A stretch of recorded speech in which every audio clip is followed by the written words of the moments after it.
بڑے بڑے مبلغ، اسکالرز، عالم دین، درد دل رکھنے والے لوگ اسی کوشاں ہیں اسی بات میں کہ لوگوں کو کسی طریقے سے مسلمان سے مومن میں کنورٹ کر لیں، کسی طریقے سے اللہ یہ رحمت کر دے کہ مسلمان مومن بن جائے. اور وہ لمبی چوڑی کوششیں اور کاوشیں اور جستجو اور تحریریں وہ کام نہیں کر پائیں جو ایک جوتے نے کر دیا. آج تمام امت مسلمہ قطع نظر اس کے کہ اس کی زبان کیا ہے، اس کا کلچر کیا ہے، اس کا مسلک کیا ہے، اس کا مکتب فکر کیا ہے، ان سب میں وہ جو ٹھنڈے لہو والے لوگ تھے اس جوتے نے ان کو گرما دیا، ایک حرکت اور ایک حرارت پیدا کر دی. اور لوگوں کے اندر جو ایک ڈھکا چھپا سا خوف تھا، ایک منافقت تھی، اب وہ منافقت ہمارے حکمرانوں میں تو موجود ہے، جن کو دجال کا ایجنٹ کہا جا سکتا ہے، دجال کا دلال کہا جا سکتا ہے، اگر آپ چاہیں تو حامان بھی کہہ سکتے ہیں. باقی جو امہ ہے، سعودی عرب اور کویت اور بحرین، سلطنت عمان، یہاں کوئی تصور بھی نہیں کر سکتا سڑکوں پہ آنے کا. آج وہاں لوگ جوتے اٹھائے سڑکوں پہ ناچ رہے ہیں، جلوس نکال رہے ہیں، اور ان کو یہ احساس ہو رہا ہے کہ وہ ساری بے غیرتی جس کا ہم شکار تھے اس ایک جوتے نے دھو ڈالی، اور ہمارے اندر کا وہ جو خون سرد ہو چکا تھا اس کو گرما دیا ہے. اس قرآن حکیم کا یہ اعجاز ہے کہ قرآن حکیم اپنے ماننے والوں کو غلام نہیں دیکھنا چاہتا، کبھی بھی نہیں دیکھنا چاہتا. اگر قرآن حکیم اپنے ماننے والوں کو غلام رہنا قبول کر لیتا تو قرآن حکیم آداب غلامی ضرور سکھاتا. قرآن حکیم میں کوئی آداب غلامی نہیں سکھائے گئے. مجھے بہت تکلیف ہوتی ہے، بہت دکھ ہوتا ہے جب کوئی لوگ مغرب میں، وہ ڈنمارک ہو یا ناروے ہو یا کوئی اور ملک ہو، کہ آپ کی شان مبارک میں وہ ایسے ناسیبہ کوئی کارٹون بناتے ہیں یا کوئی گفتگو کرتے ہیں تو ہم بے غیرتی کا اظہار کرتے ہوئے ایجیٹیشن کرتے ہیں، جلوس نکالتے ہیں، جلسے کرتے ہیں. کب اجازت ہے ایجیٹیشن کی اسلام میں؟ کب رب العزت نے تمہیں ایجیٹیشن کی اجازت دی ہے؟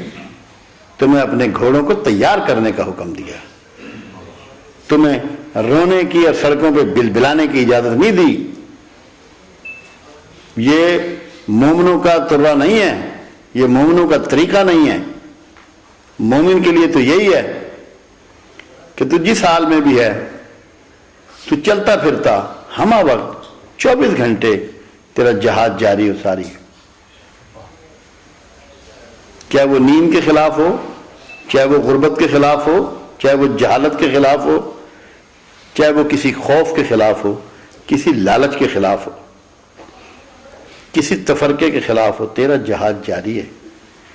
اور جو ہے ہی پیدائشی طور پہ مجاہد ہے، جب وہ ایجیٹیشن کرنا شروع کر دے اور سڑکوں پہ بلبلانا شروع کر دے تو اس دین کے پاس بچتا کچھ نہیں.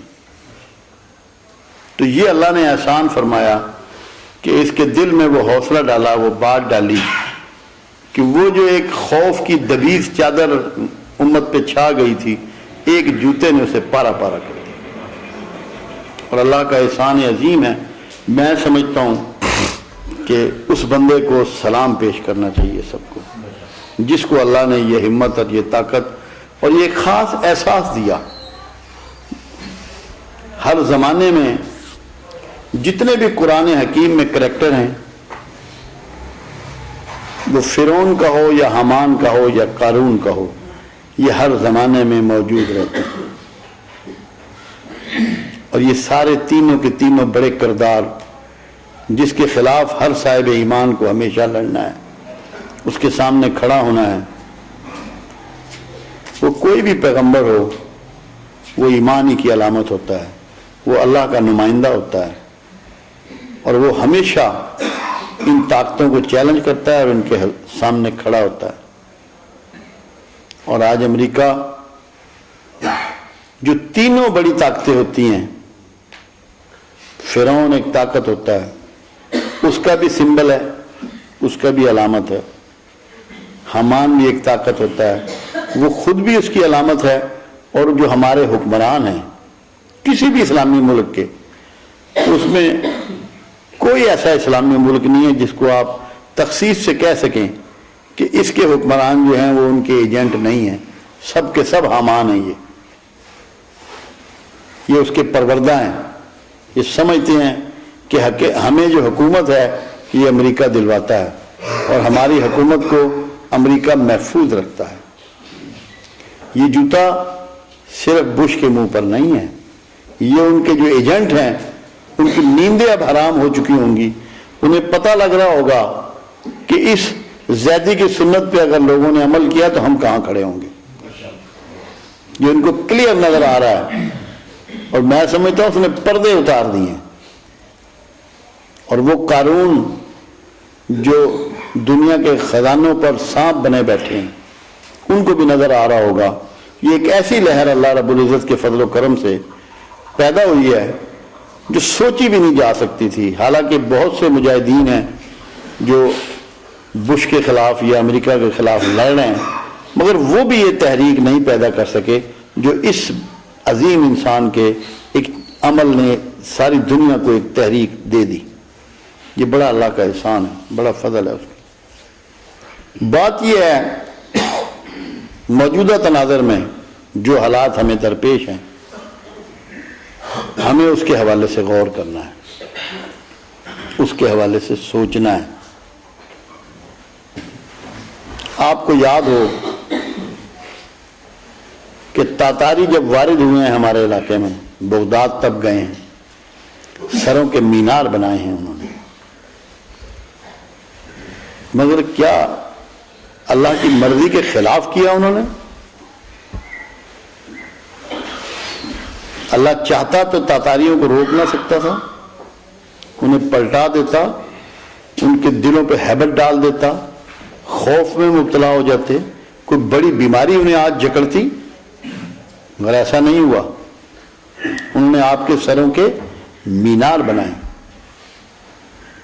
تو یہ بات سمجھنے کے لیے کہ ایسا کیوں ہوا، میں آج ایک چھوٹی سی بات آپ کو سمجھانا چاہتا ہوں.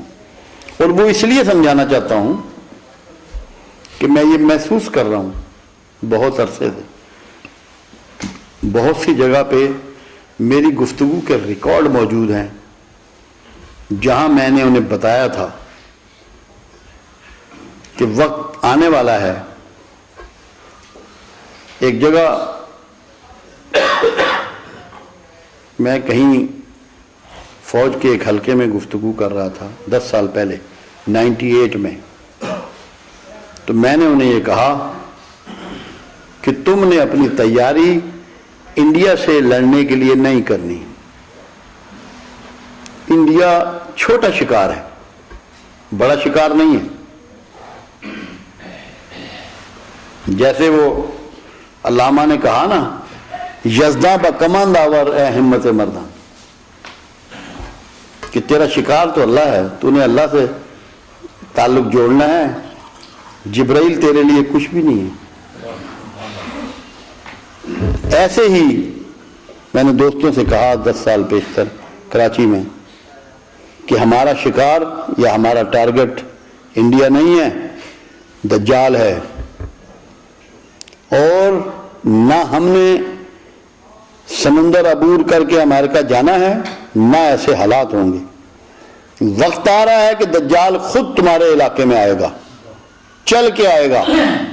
کیوں کہ جس طرح تاریخ کا پہیہ گھومتا ہے، کل رومی عرب کے علاقے میں آئے تھے، ہمارے لوگوں نے سمندر یا دریا عبور کر کے روم نہیں گئے تھے. تاریخ بین ہی پلٹے گی اور یہ آئیں گے اور اللہ کے فضل سے آپ کو صاحب ایمان بنائیں گے. مشکلات اور پریشانیوں اور جدوجہد کے بغیر کوئی مسلمان مومن ہونے تک نہیں پہنچتا. اور آپ دیکھ لیں آج وقت گواہ ہے کہ دجال آ پہنچا ہے. اس لیے دجال کا لفظ استعمال کر رہا ہوں کہ احادیث مبارکہ ایک ایسی قوت ہے ہمارے پاس, ایک ایسا علم ہے ہمارے پاس جس کو دنیا کا کوئی شخص چیلنج نہیں کر سکتا, کوئی جھٹلا نہیں سکتا. فرمان رسول ہے صلی اللہ علیہ وآلہ وسلم کہ دجال خراسان سے خروج کرے گا. جس علاقے میں اس نے پہلا حملہ کیا وہ خراسان ہی کا علاقہ ہے. آج اس کا نام افغانستان ہے مگر اس کا سابقہ نام اس تمام علاقے کا خراسان ہے. اور دوسری علامت دیکھیں آپ, اس کی حمایت کرنے والے مسلمانوں کا ایک گروہ پچکی ڈھال کے چہروں والا ہوگا. تو شمالی اتحاد نے جب اس کی حمایت کی, جو عربک اور تاجک ہیں وہ پچکی ہوئی ناکوں والے ہیں, وہ علامت بھی اللہ کے حبیب صلی اللہ علیہ وسلم کی اس حدیث مبارکہ کی یہی پوری ہوئی. اور تیسری بات ایک اور, یہ اس لیے کہہ رہا ہوں تاکہ آپ کو یہ یقین ہو جائے کہ آپ کا سابقہ کس سے ہے, تاکہ آپ کا یقین پکا ہو جائے کہ وہ ایک ہاتھ سے آگ برسائے گا اور ایک ہاتھ سے اناج برسائے گا. کیا افغانستان میں بین ہی نہیں ہوا کہ جن جہازوں نے بم مارے انہوں نے ہی آٹا اور گندم نیچے پھینکی؟ اب بھی اگر ہم اس دھوکے میں پڑے رہیں کہ امریکہ ہی آج کا دجال نہیں ہے تو پھر اللہ ہم پہ رحم فرمائے. جو بات میں اس میں کرنا چاہتا ہوں, جس کے لیے آپ کو تیار ہونا ہے, جس کے لیے آپ کو معاملے کو سمجھنا ہے, وہ اگر آپ کی سمجھ میں آ گئی تو اپنا رویہ لوگ بدل لیں گے اور کوشش کریں گے کہ صاحب ایمان لوگوں میں شمار ہو جائے. میں سرائے عالمگیر میں مسلم کمرشل بینک میں مینیجر تھا. سرائے عالمگیر کے بھی دوست یہاں بیٹھے ہیں جن کا میں نام لوں گا وہ ان کو جانتے ہوں گے. تو ایک میجر تقی شاہ صاحب ہوتے تھے جو ابھی کچھ دن ہوئے فوت ہو گئے ہیں. انہوں نے راجڑ کی طرف مچھلی فارم بنائے ہوئے تھے, تو وہ میرے پاس آتے تھے. مجھے ایک دن کہنے لگے کہ میرا مچھلی فارم جو ہے مجھے بڑی پریشانی کر رکھی ہے آبی پرندوں نے, بگلوں نے, ان چیزوں نے, تو میں نے تو گن لی ہے اور میں بیٹھ جاتا ہوں اور ان کو پھڑکاتا ہوں. میں نے سارے پرندے مار دیے ہیں, ایک پرندہ میں نے نہیں چھوڑا کہ جو میرے تالاب کی مچھلیاں کھاتا تھا. کچھ دنوں کے بعد وہ دوبارہ میرے پاس آئے, کوئی 2 یا 3 ماہ کے وقفے کے بعد. کہنے لگے عرفان صاحب حیران کن بات ہے. میں نے کہا کیا ہوا؟ کہنے لگے میرے تالاب مچھلیوں سے خالی ہو گئے, سب مر گئی. میرے تالاب مچھلیوں سے خالی ہو گئے, سب مر گئی ہیں. میں نے کہا ہوا کیا؟ کہتے ہیں ابھی میں نے تحقیقات کروائی ہے, اس میں یہ بات سامنے آئی ہے کہ آبی پرندے اس مچھلی کو دبوچتے ہیں جس میں بیماری ہوتی ہے. تمہارے اس تالاب کو بیماری سے خالی وہ پرندہ کرتا ہے جو آپ کی مچھلی کو اچک لے جاتا ہے, ورنہ ساری مچھلیاں مر جاتی ہیں. اللہ رب العزت اب یہ بندوبست کر رہا ہے دجال کے ذریعے اور انڈیا کے ذریعے کہ جو آپ کی بیمار مچھلیاں انہیں وہ اچک لے جائیں گے. کوئی بیمار مچھلی نہیں بچے گی آپ کی. اب یہ جنگ جلد آنے والی ہے آپ کے سر پہ. صرف وہ لوگ مارے جائیں گے جو اندر سے بیمار ہیں, جن کا ایمان ٹھیک نہیں ہے, جو مومن نہیں ہے. یہ بات اچھی طرح سمجھ لیں. اور یہ بندوبست پروردگار عالم نے ہلاکو اور چنگیز کے ذریعے بھی کیا تھا. اور اس کے بعد جو اسلام پھیلا, جو بہترین اعلیٰ درجے کے اولیاء اللہ اس وقت سامنے آئے اور اس کے بعد جو اسلام کی ترقی ہوئی اس سے پہلے بھی نہیں ہوئی تھی.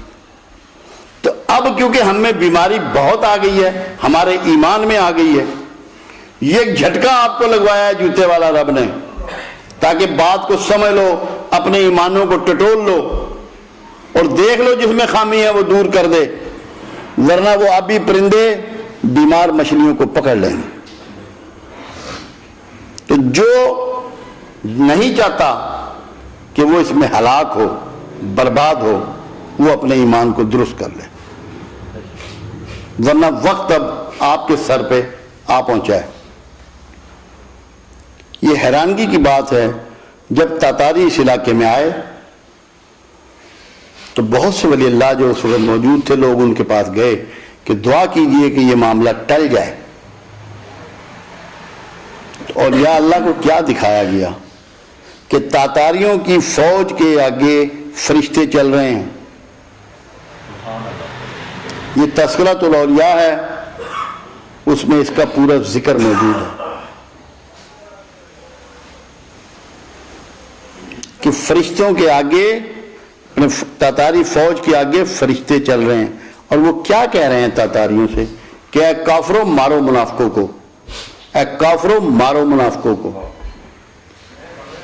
تو جس طرح آبی پرندے بیمار مچھلی پکڑتے ہیں نا، ایسے ہی دشمن نے جو آپ کے منافق لوگ ہیں نا، جن میں ایمان کی کمی ہے، جن میں جذبہ جہاد نہیں ہے، جن میں حلال کھانے کا سوچ نہیں ہے، جن میں فرما برداری رسول نہیں ہے، وہ تیار ہو جائیں اس بات کے لیے کہ ان کو بغلے پکڑنے کے لیے آ رہے ہیں. اور اگر آپ بیمار مچھلی نہیں رہنا چاہتے تو اپنے ایمان کی تصحیح کر لیں، اپنے آپ کو بدلیں، اپنا رویہ بدلیں، اس میں سادگی لائیں، اس میں دکھاوے کو کم کریں، سچائی کو اختیار کریں، جھوٹ کو چھوڑیں، غیبت کو چھوڑیں، لوگوں کی برائیاں کرنے کو چھوڑیں، چھوٹے کاموں کو زیادہ درست کریں. یہ چھوٹے کام درست ہو جائیں تو آپ بڑے ہو جاتے ہیں. یہ مجموعہ بن گیا ہم برائیوں کا، اس سے نکلیں، ورنہ کوئی دنیا کی طاقت آپ کو محفوظ نہیں رکھ سکے گی. اور اگر میں یہ پورے وثوق سے اور پورے 100% ایقان کے ساتھ بات کر رہا ہوں آپ سے کہ آپ صحیح راستے پہ چل پڑے، خدا کی قسم اگر ایٹم بھی مارا گیا تو آپ کا کوئی نقصان نہیں ہوگا. یہ میں قسم کھا کے کہہ رہا ہوں آپ سے. کیوں؟ اللہ کے حبیب صلی اللہ علیہ وسلم سے پوچھا گیا کہ یا رسول اللہ صلی اللہ علیہ وسلم، آپ نے فرمایا دنیا میں بہت قید پھیل جائے گا، کہ یا رسول اللہ صلی اللہ علیہ وسلم مسلمانوں کا کیا بنے گا؟ آپ نے فرمایا اللہ کا ذکر انہیں کفایت کرے گا. تو جو اللہ کے ذکر پہ لگ جائیں گے، ذکر کا مطلب صرف یہ نہیں ہے کہ تسبیحیں پھیرنی ہیں. ذکر کا مطلب ہے کہ جو صفات الہیہ ہیں ان کو اپناتے ہوئے، صبغت اللہ ہوتے ہوئے اپنی زندگی میں رویہ بدل دیں. جو رویہ بدل دیں گے، بھلے انڈیا ہو بھلے امریکہ ہو، ایٹم بم مارے، جو مرضی کرے، کسی کا کوئی نقصان نہیں ہوگا. صرف بیمار مچھلی بغلے پکڑیں گے، آپ صحت مند مچھلی بن جائیں. انشاءاللہ اللہ نے اگر توفیق دی تو ترک دنیا اور غر کے دنیا کی بات اگلی جمعرات پہ ہوگی. آج کافی یہ ہو گئی ہے. اللہ آپ کا اور میرا حامی و ناصر ہو. اے اللہ ہمیں ایمان کی دولت عطا فرما، ہمیں اپنے مومن بندوں میں شامل فرما، ہمیں اپنے خاص بندوں میں شامل فرما، ہمیں اپنا اور اپنے حبیب کا فرما بردار بنا. اے اللہ تمام امت مسلموں پر فضل کر دے، کرم کر دے، رحم کر دے. پاکستانیوں پر، پاکستان پر رحم کر دے. عادل اور نیک حکمران عطا فرما دے. اے اللہ ہمارے لیے آسانیاں پیدا فرما، ہمیں دین کی سمجھ عطا فرما. تمام مومن مسلمان عورتوں مردوں کو بخش دے. اے اللہ تو ہم سے راضی ہو جا. اے اللہ تو ہم سے راضی ہو جا. اے اللہ تو ہم سے راضی. صلی اللہ تعالیٰ علی خیر خلقہ.